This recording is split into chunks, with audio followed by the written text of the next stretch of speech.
We live in a world where franchises have all the power, where the most recognizable IP can sell you anything, from a movie ticket to peanut butter to enlisting. Your favorite characters have been weaponized to bring us to this point where a new property is considered a smashing success if it makes back half the money spent on making it. Telling a self-contained story that doesn't end on a hook into a potential sequel, TV series, and multimedia franchise is practically unviable, and writing a definitive end to a franchise in its prime takes nothing less than the greatest artistic integrity and bravery. Sly 3 is one of those special stories, one that knows you can't just keep resetting the dominoes, rebuilding, rebooting, remaking, reimagining. There is a genuine value, a power, to telling the story you want to tell and leaving it there. But this is merely the beginning of the end, and we have a lot to cover between there and now. If this is your first heist, welcome. From this point on, we'll be going level by level, mission by mission, honing in on every tiny detail even a master thief would otherwise overlook, analyzing as we go, and overall just writing this game one doozy of a love letter, because for the uninitiated, you are in for a treat. Now, let's break down Sly 3, Honor Among Thieves. A quick warning before we get started, this game's opening contains a lot of bright flashes. I'd recommend reducing your screen brightness if you're sensitive to such things. I praised this in Sly 2, and I'll praise it again. The way Sly handles its title screens is simply top-notch. Press start on a brand new save, and the game will literally start you where you're standing without so much as a black screen transition. This is it, Sly. Why don't more games do that? The gang's assembled and are in position to help you get up to that vault. For the rest of the operation, you are the ball.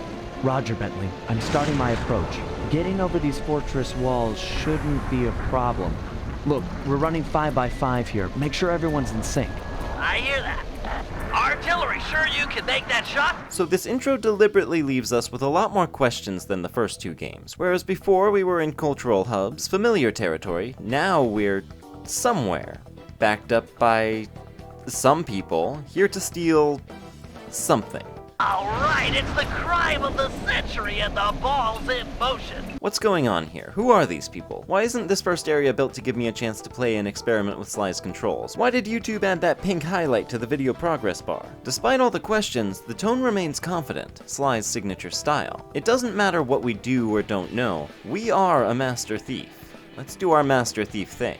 Now, it's worth noting right away that very much unlike Sly 2, 3 assumes this isn't your first time out in the field, and won't directly point your nose at how to jump and hit the circle button. Unless you just goof off for a bit, in which case, Bentley will steadily ramp up his hints. The wall looks pretty sheer. Tough climb. The wire running off the top of that wrecked truck looks promising. Jump and hit the circle button to walk on tight ropes. That wire connected to the truck might get you over the fortress wall. I kinda love when games do this. Only handhold me if I demonstrate I need handholding, thank you. For the record, I'm also hoping you're at least a bit familiar with these characters, but if you're not, don't worry, you'll catch on quick. You're sharp as a tack, everyone says so. While I was goofing off, I noticed that this pipe that Sly used in the intro just kind of vanished. Not just the pipe, but this whole island we hopped over from, and I'm honestly scratching my head at how. This is absolutely the same map, so Sucker Punch disappearing it off camera is kinda cool. Our progress through this level is very tightly controlled. In many ways, it's more of a showcase of set pieces than anything, and as such, I've always been deeply curious to explore off the rails. This first area behind the wall is really the extent of how far off the beaten path we're permitted to wander, and it is neat. You can find what look like animal cages, and one's been busted out of, building intrigue. We can also see what looks like some kind of spider motif on some of the walls out there. But if we really want to venture off, we're gonna have to do a bit of cheeky hacking, which I am absolutely not above doing. Sly does this thing that I'm kinda nuts about, where almost everything in the entire game world, regardless of how far out of bounds it is, has collision mapped to it, and can be walked on as though it were just a normal part of the level. A part of me wonders if this was at some point intended to be more explorable. It's doubtful, as Sly 3 was developed in only a year, and I have to imagine pretty much everything structurally was set in stone really early. Either way, this level has an amount of connectivity to it, with roads and bridges and doorways, which you wouldn't ordinarily get out of bounds. There's a bottomless pit barrier surrounding the summit of the island, but other than that, we can basically go anywhere. If you're curious, these spotlights aren't functional, as cool as that would have been for me personally. I did find what I'm guessing was an alternative starting point for this tutorial though, on the island to the immediate left of the one we did start on. It has a rope we can walk on to clear the wall, which is a really rare thing to find outside the regular play area. Agent Heartthrob, take up position for a Yank 86. Over. I've got a visual. I do want to draw attention to the code names of all our mysterious crew members, because they're easy to miss, and even easier to forget. That first one piloting this RC chopper was Agent Heartthrob. Shortly after, this tower is toppled by Agent Old Rock, and this vent is breached by Agent Monarch. Another thing really easy to miss, this thing Agent Monarch crashed into the vent was a crane elevator tethered to the top of the island. Be advised, fall is nearing the lab. Agent Deep 6, you ready? Spear gun loaded. Looking at this lab was the moment I got really excited to make this series. The amount of detail around here is delectable. It took a ton of arguing with the game to get Sly beneath this laser barrier, and even after I got him down there, it wasn't happy about it. But we can see a lot of great foreshadowing as to what sort of things transpire in this laboratory. A few more animal cages, fluid tanks with tubes and wires, vials, and oh word, is that an Iron Tech 250? Crude, but effective. These cameras in here fully track Sly's position, which is quickly glossed over when they get destroyed. First is down. I'm reading both force fields down. Strong work, Deep 6. Every time. Agent Deep 6 is the only one we can kind of get a good look at, which is cool, because if you know what you're seeing, a lot of features are obvious, but if not, it remains a mystery. What I definitely wasn't expecting was that you can actually see him swimming in the ocean from outside the island as well. Crazy. We get a much better look at a couple new faces here. How's your wife doing, Richards? Oh, very well, Dr. M. Thank you for asking. Very thoughtful. And your son, what's his name, Mike? Mark, sir. The way they convey how in charge this Mandrill is despite his diminutive stature is really cool. Just the way he talks and the way Richard responds, it's solid writing and voice work. Shame you won't be seeing them again. Sir? Afraid I poisoned your drink at lunch. Sorry, Richards, but I don't tolerate poor performance. You should have changed the security code from 123 after you installed the new system. It's easy given the camera angle to assume that this is a cutscene, but you are fully in control here. You can even trip these security lasers with a properly timed jump. I'll improve, I swear. No, you'll die any second now. One last leap out of bounds and we can get a closer look at these two eavesdroppees. We can't normally interact with these elephant guards through gameplay, and as such, I never noticed that they're not just elephants. They're part elephant, part bat, and part gorilla, and for some reason they have like 3 different idle animations for passing gas. A hint that this level may have once taken a different form, you can even pickpocket Richards here. The boss though can't be interacted with in any way. No, you'll die any second now.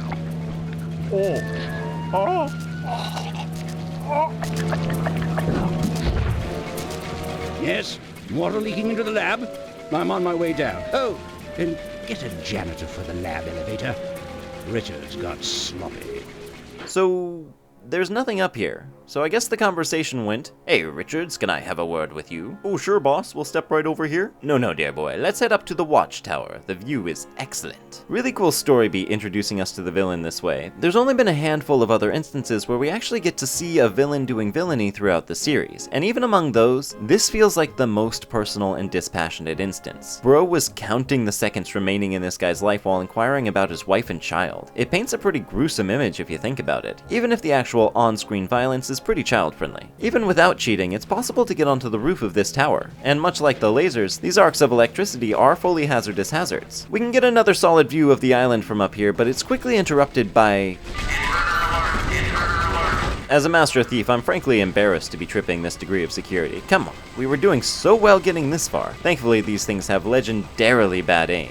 Tonally, the tension here is great if you're immersed, sprinting along these wires and making a mad dash to the security station, alarms blaring, bullets whizzing. The way the spotlights track you is pretty nifty, but sometimes we just need to sacrifice all that for science. Like if you don't hunker down at the end here, you can see that once again, these lasers being used to try and delve into the vault door are as functional as any security laser. And despite Sucker Punch's best efforts to protect me from myself, I did manage to get hit by precisely one turret projectile. Power down the turret with that security code. Hold up, you're telling me that the villain took note of the fact that the default security password wasn't changed, and he saw this as enough of an issue that he killed the guy who installed it but hasn't gotten around to changing the code?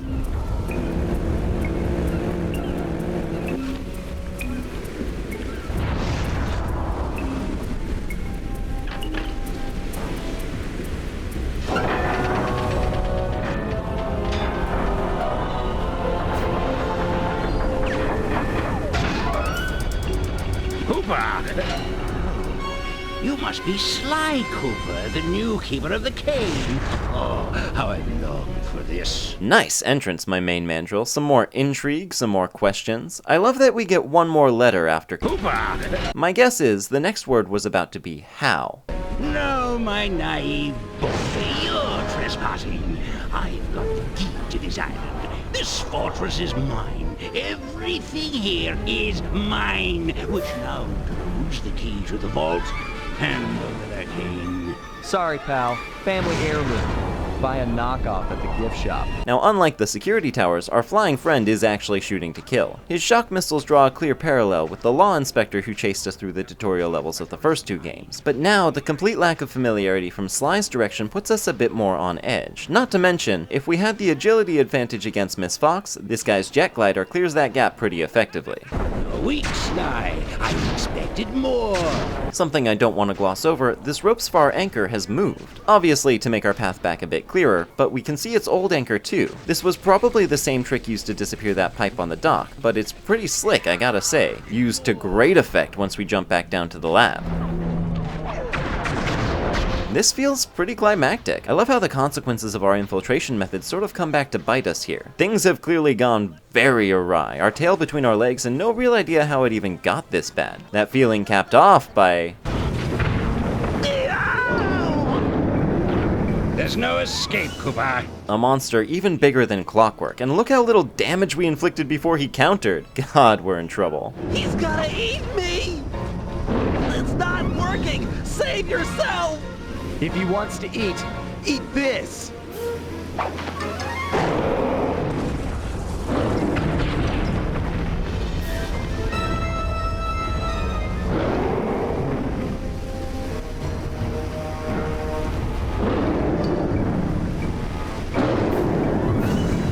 Sly! No! Hold on, Sly! Hold on! It was like they always say, your life really does flash before your eyes. There it all was, stretching back to my childhood. The animated cutscenes have never looked better. The art style oozes confidence, and we get a lot more movement per shot than we did before. The rain, Sly's face, but we still don't stray away from that comic book aesthetic, doubled down on with sequences like this. This art of the Thievius Raccoonus is also used in the game's startup sequence, with the vault down here being replaced by Sucker Punch's logo. Born into a family of master thieves that went back for generations, I was next in line to continue the Cooper name. This is also the best look we've ever gotten at most of these ancestors. We can recognize a couple by name thanks to the first game, and most of the others have popped up in similar sequences to this one, but now each one gets a little money shot, which is absolutely deliberate. Fate had different plans. I was robbed of my childhood. Extremely rare look at Sly's mom over here, possibly the only one in existence even? No, I don't think I count that one. She actually looks a bit like Carmelita, as much as a photo of this little detail can look like her anyway. When a ruthless gang attacked our home. If you're playing this whole series, this is the third time we've heard this backstory, but this is the most vivid version. The silhouette of Sly's dad is such a striking image. Hard to tell if this arm belongs to Mugshot or the Panda King, though I'm inclined to guess it's the latter. The orphanage I landed in wasn't all bad. It was there that I met my lifelong friends. Bentley, he's always been the thinker. And Murray, he's the doer. Pretty common knowledge these days, Bentley's cookie stealing plan here was actually explored in detail in The Adventures of Sly Cooper, a comic book peripheral released before Sly 2, so this is a pretty cool callback. We'd stuck together over the years, and our skill, our confidence, and our thieving reputation grew stronger with each heist. This sequence will look pretty familiar if you've seen Sly 2's ending. These are all stories Sly told Carmelita during their helicopter ride, though interestingly, the versions he relayed to her then didn't feature Bentley and Murray. You may recall he had just bartered for their freedom, so I can see why he wouldn't have wanted to implicate them in this spree of crimes. Speaking of Sly 2's ending, of course. We thought that the good times would never end and that our luck would never run out, which only made things tougher when the odds finally caught up with us. Then I met this guy, McSweeny, who claimed to have run with my father's crew back in their heyday. This particular part of the backstory comes out of left field for most players. In fact, McSweeny and his story about the last generation's Cooper gang featured in the second Adventures of Sly comic book. I wouldn't say you're missing that much context if you, like 99% of players, haven't read those. But if you are curious to know a bit more about this bad fella, or indeed the gang's inaugural cookie heist, I've already made a video covering both issues, which I'll link in the description. They pulled jobs all over the world and amassed quite a collection of priceless items. It doesn't take a super keen eye to catch that there's a third figure of the gang in these shots that goes unmentioned, and we can also see a picture of the trio back in this scene. It was then that McSweeny told me all about the Cooper Vault. It seemed that my father, like all my ancestors, had been hiding their wealth in a secret place for generations. We're gonna see this shot a couple times, and it's got a few goodies for us. The Statue of Liberty is pretty obvious, but this ship looks similar to the depictions of either the Argo or the Ship of Theseus, both famous figures in Greek myth. That's the Ark of the Covenant, and I'd be willing to bet this is a Bentley. Each one adding to the treasure hidden behind a door that, if McSweeney's story is true, only a Cooper can open. Using some well-placed clues provided by McSweeny, we set out for the secret island that held the vault. So at this point, it's apparent that our story has begun at its climax. In medias res is the pretentious academic term, which now uses Sly's life flashing before his eyes as a narrative framing device for the vast majority of the game ahead. This is an interesting choice, which ordinarily I wouldn't be very fond of. I find this trope is typically used as a cheap shortcut to grab an audience attention in lieu of having a narrative hook at the beginning of the story.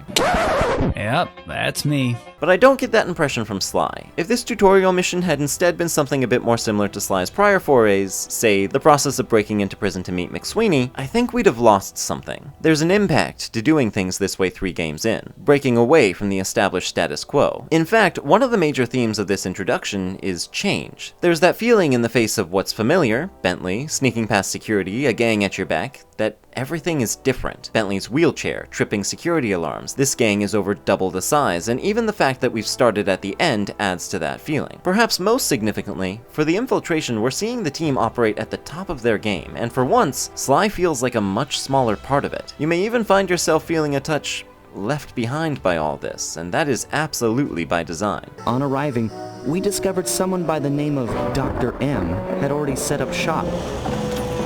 From the looks of it, he'd been trying to crack the thing for years, growing steadily more frustrated in his failures and more paranoid as the decades rolled by. He built himself a fortress with security as tight as Fort Knox.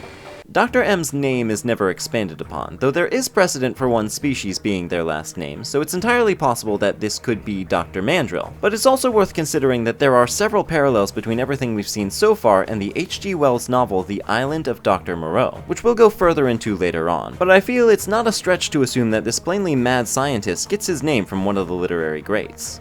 Getting inside the place would take precision, creativity, and moreover, it would take an army of world-class thieves. Finding and bringing together that much talent won't be easy, but to get inside the Cooper Vault and collect my inheritance, I was willing to pay the price. Our cutscene ends on a fairly objective note, lacking anything as dramatic as, I would either become a master thief like my ancestors before me, or fail and allow my family name to bite the dust. perhaps a sign of Sly's maturity, but the goal is significantly less personal. Despite this treasure's link to our family, we don't really know them. But in a way, that's what this is all about.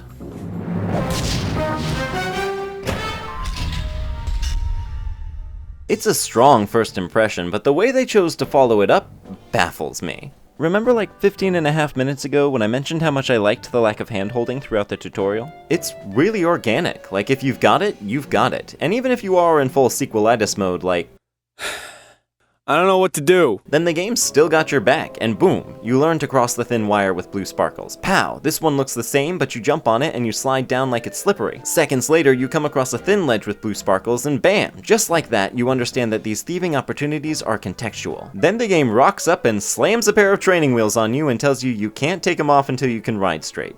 Why? You already threw me into the pool and I came up swimming. Do I really need floaties at this juncture? I do get it. Sucker Punch has been pretty abstemious about hitting the player with new moves over the course of the other games. For instance, Sly 2, we had entire levels between the introduction of spire points, rail slides, and hook swings, and each time the game lodged us in a spot we couldn't get out of without using them, and had Bentley explain how they worked. So in the interest of picking up where that game left off, I can see where they were coming from, front-loading a few more of Sly's previously established skills, but surely there was a more elegant way to do that than this. What was stopping you from putting a crawl space here and then a spire point there? If any other game gave me 10 different moves to master right off the bat, I would be overwhelmed, but Sly 3 gets away with this because of how many of them are contextually mapped to the same input. Say it with me now, jump and hit the circle button. Jump and hit the circle button. Jump and hit the circle button. Jump and hit the circle button.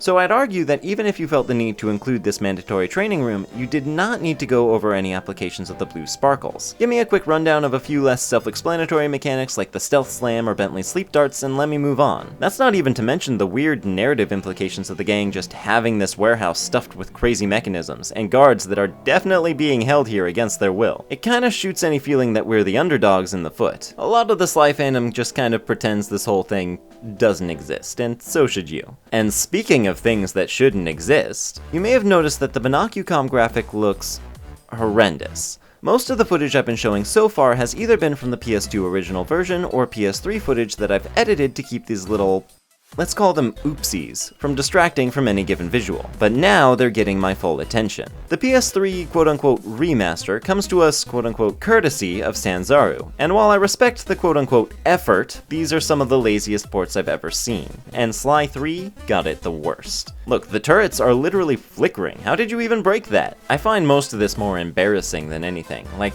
I can literally fix this. How little did you have to care to not even bother? When I covered Sly 2, I primarily used the PS3 version, because apart from one or two niggles, the cracks were pretty easy to ignore. But that is simply not the case here. So going forward, know that I'll continue to patch these embarrassments in post, or otherwise show PS2 footage unless there's a version difference actually worth noting. Like the volume of this electric sound effect. You picked up a lot of skills after reading the previous Raccoonist. Heck of a page-turner, that book. Or say, for instance, they removed the shadow filter from Agent Deep 6, completely spoiling what is honestly a pretty significant twist. You can look back at the screen now if you looked away. Don't worry, this is as negative as I'm ever gonna get with this game. It's all stuff that I feel needed addressing, but I definitely don't want to end this first section on a down note. So let's take a look at all the stuff I actually quite like about the Hazard Room, which is basically all down to the characters. Okay, all great thieves have one thing in common. A ton of cash? No. Frankly, the dialogue in these games is such a highlight that any interaction between these characters is welcome. Meaning any optional ones, which most of these training courses are, is something that I'm much more likely to seek out. I just love bikes. Is that okay? The writing in Sly 3 is especially sharp, and goes a long way towards making these tutorials feel a lot more worthwhile. I'm gonna have this guard attack you, and you'll have to run away to lose him. Whoa, hold up. Ready, set, go. Nice escape, Sly. Run to this waypoint within 6 seconds, and then try and escape from the guards if they hear you. Come on. Ready, set, go! Listen to the way Bentley jazzes himself up here. How are your bombs versus guards? Against sleeping guards, I'm like a Greek god. All fall before me. One can't help but compare to the beginning of the last game.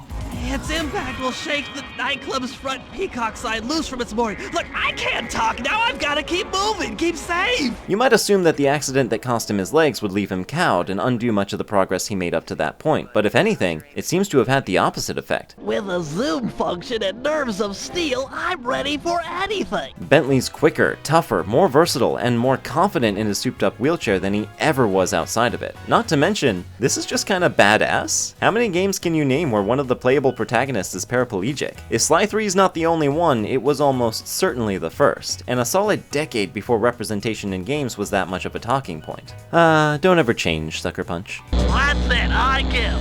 You've made it through all my challenges. Hey, don't feel bad. Those wall hooks were kinda tricky. It was all supposed to be tricky. And that brings us to the end of the beginning of the end. An excellent intro, I hope you'll agree. It sets up the story ahead in a pretty unique way. Plenty of intrigue and questions we'll want the answers to, though I suspect most players will quickly forget about the Shadow of Sly's impending demise once we settle back into a more familiar cadence. It's probably not worth worrying about. What's more likely to pique your interest at this point is the promise of more party members to come, possibly even more playable characters. What will they add to the team? What about Murray? What locations will this adventure bring us through? What new abilities will we add to our suite of thieving expertise? Was that Freddy Fish's voice actress? In position. It's filled with anticipation. The beginning of the road always is. I hope you're looking forward to the answers to all of those questions, and of course, much, much more. If you are, you might consider swinging over to my Patreon, where the next episode is ready and waiting for all my patrons to see, and you'll be a recipient of my utmost thanks, much like a Miri the Grey, who dreams with her conscious mind, and whose unconscious will shapes reality. It's Ciel, though, the president, czar, and monarch of an obscure country hidden underneath the P in Pacific Ocean. Raven, who can defoil, uncork, and serve wine using only his mind and a wine key. And Undercover Squirrel, who was originally planned to be the 8th member of the Cooper Vault heist, but Sucker Punch had to scrap the character because he had, quote, way too much panache and chutzpah. Additional obsessive shoutouts to Janku, Chris Bradell, Jojo Dwagon, the Humble Oscar, Sato de Sable, and the many other patrons to whom I owe all of this. You are an army of world-class thieves, and I will see you in the next one.